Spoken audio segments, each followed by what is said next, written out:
Video kali ini kita masuk ke lesson 1 yaitu implementing OSPF di data center.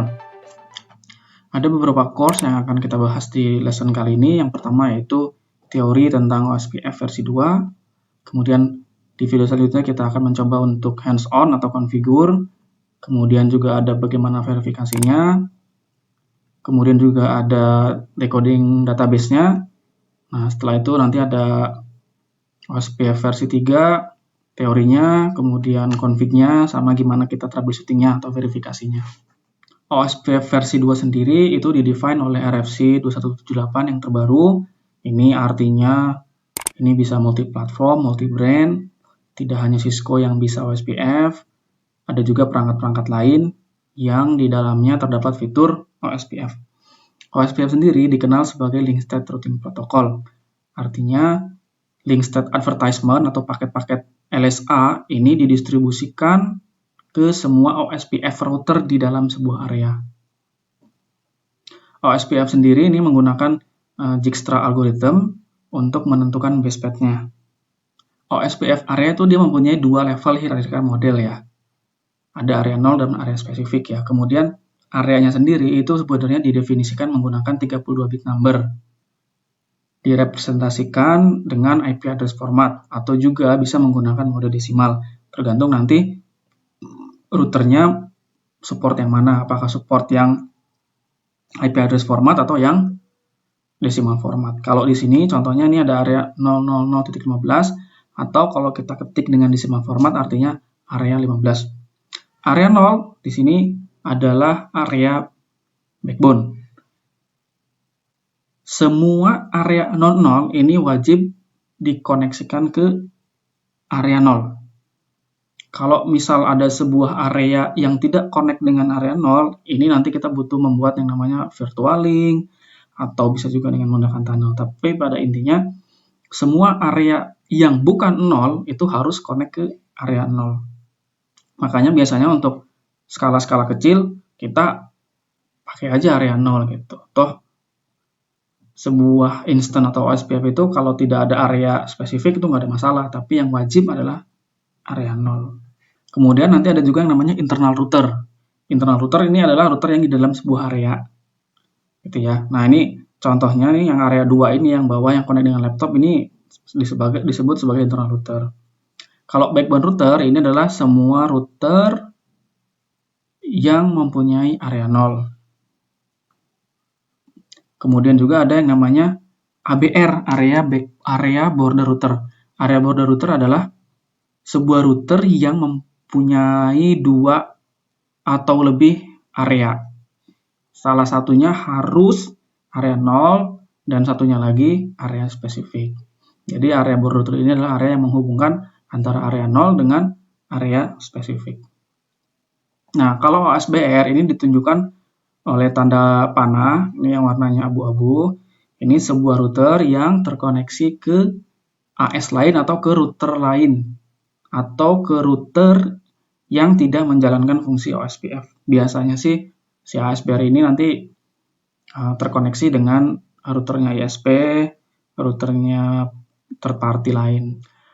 Kalau OSPF paketnya sendiri ini ada 5. Ada hello packet, ada DBD atau database description, ada link state update, link state request, sama link state acknowledgement. Semua routing protokol paket OSPF itu dikirimkan dengan IP presiden 6. Artinya prioritinya ini lebih tinggi daripada data biasa.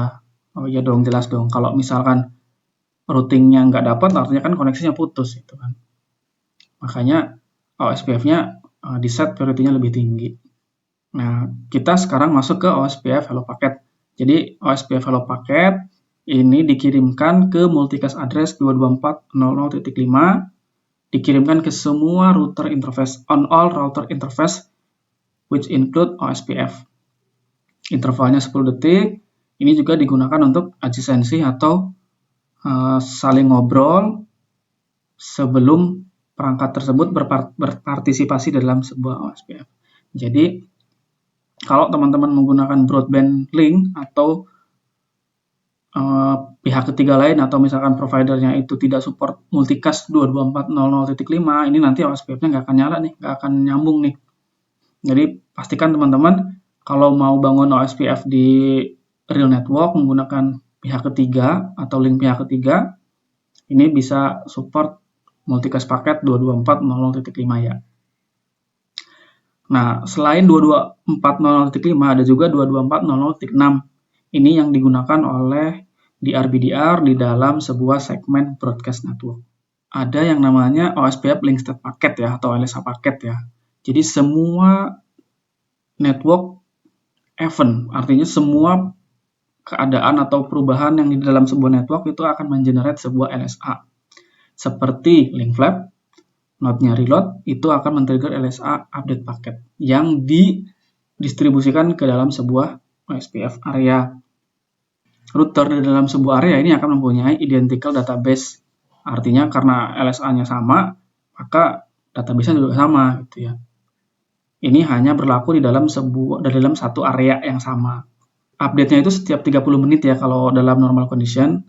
Tapi kalau misalkan ada kejadian atau event di sini ya, ada link flap atau reload segala macam, itu dia akan otomatis langsung mengenerate yang namanya LSA update packet supaya router-router di sebelahnya atau router-router tetangganya itu juga mengetahui routing table yang berubah di sana ya, entah itu nambah, entah itu berkurang. Kalau LSA sendiri sebenarnya ada beberapa tipe, ada tipe 1 yaitu router link, tipe 2 network link, tipe 3 network summary, tipe 4 itu ASBR summary, tipe 5 eksternal, tipe 7 NSA eksternal. Kalau teman-teman bertanya kenapa nggak ada tipe 6, tipe 6 itu adalah multicast group ya.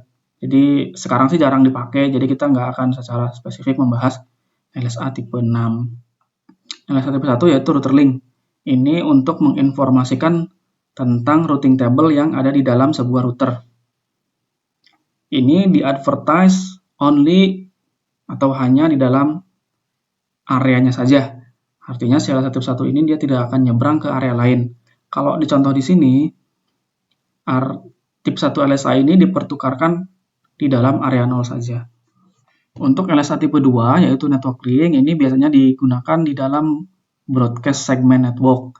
Ini untuk memilih siapa yang menjadi DR atau siapa yang mau menjadi master dan siapa yang mau menjadi non-BDR. Ini juga sama seperti tipe 1, dia akan menginformasikan semua informasi yang ada di dalam area tersebut. Ini juga tidak akan nyebrang areanya.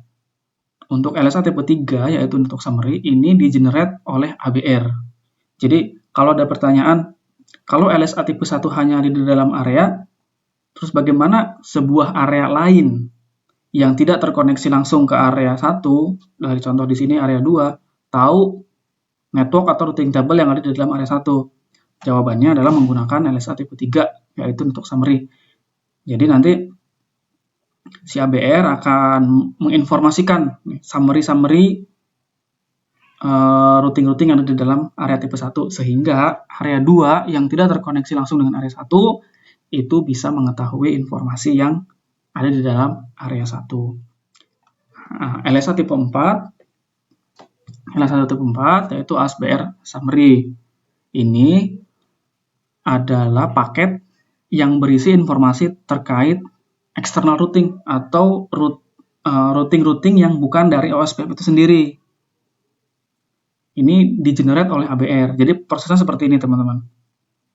Prosesnya ini ada ASBR terkoneksi dengan BGP ASP, kemudian si tipe 1-nya router LSA-nya ini menginformasikan routing external route-nya ke ABR.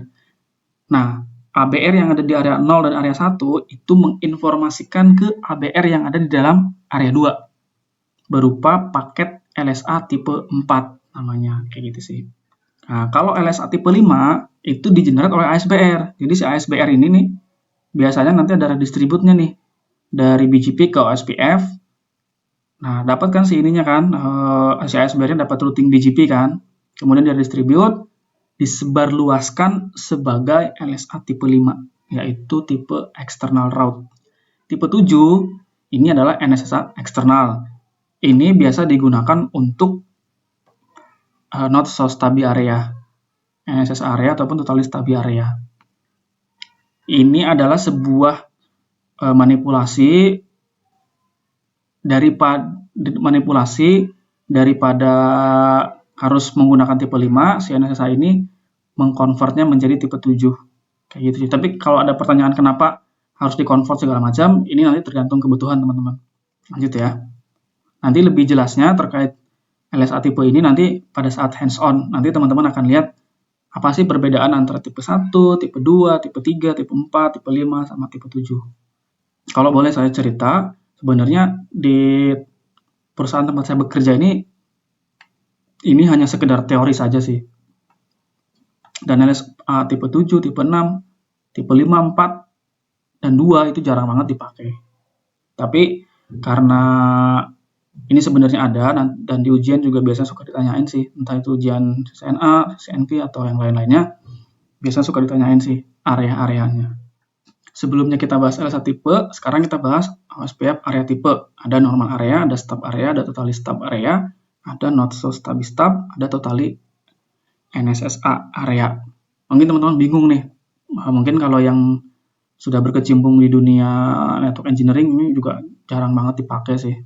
Kebanyakan semuanya akan menggunakan normal area sih.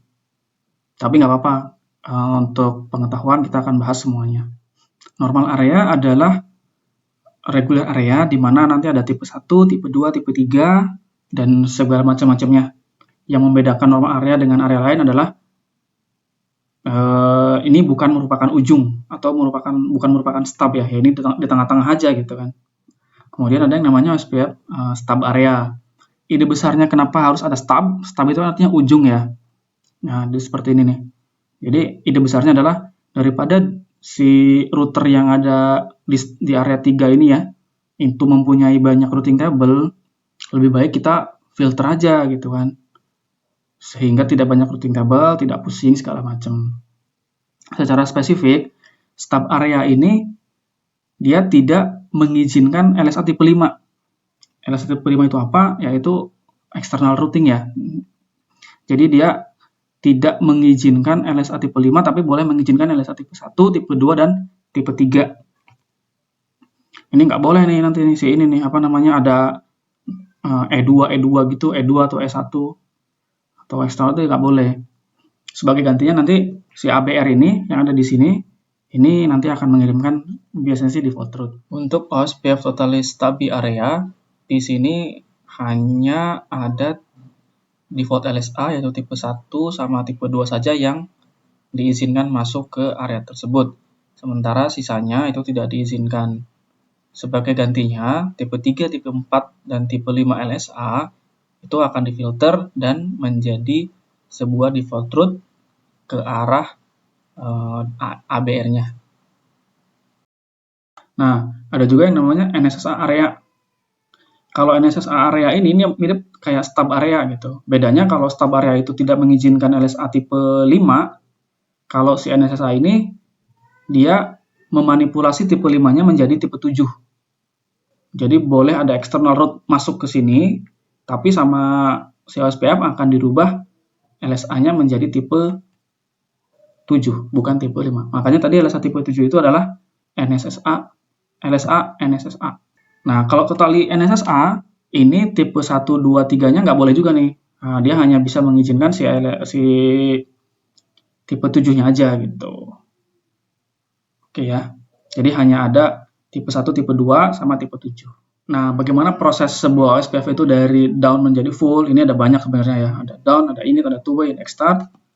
Nah, kita jelaskan di sini di slide yang ini. Jadi pada awalnya dia akan down dulu state-nya. Setelah itu init, dia akan mengirimkan router ID punya R1. Nah, setelah diterima sama R2, R2 mengirimkan router ID-nya dia dan router ID yang dia lihat. Nah, ini nanti maksudnya two-way state. Setelah two-way state nanti ada DR election jika dibutuhkan, tapi kalau point-to-point network itu nggak butuh. Setelah itu ada metode extart. Extart ini saling mengirim DBD ya, database description antara router 1 dan R2. Nah, setelah disaling mengirimkan, nanti ada sinkronisasi nih, namanya exchange state. Setelah sinkron, nanti ada loading state, nanti ada link state request, update, kemudian acknowledgement, setelah itu ada full stack. Oke, sekian dulu ya. Nanti kita tunggu di video selanjutnya terkait hands-on-nya.